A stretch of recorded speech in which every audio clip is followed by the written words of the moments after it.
আসসালামু আলাইকুম। আজকে আমি পাট শাকের ডাল রান্না করব আর মলাই মাছ ভুনা করব। পাট শাকের ডাল রান্নার জন্য কয়েকটা জিরা দিয়ে দিব, রসুন কুচি দিয়ে দেব, পেঁয়াজ কুচি। রসুন পেঁয়াজ ভাজা হয়ে গেছে, এখন আমি ডাল দিয়ে দিব।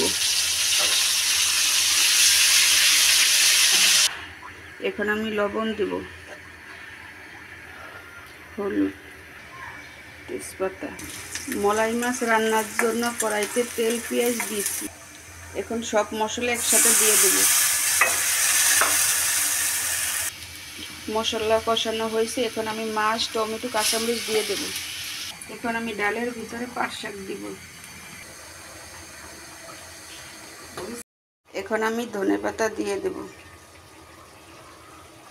এক চুলায় মলাই মাছের তরকারি আর এক চুলায় পাট শাকের ডাল। আজকের মতো এই পর্যন্তই। আল্লাহ হাফিজ।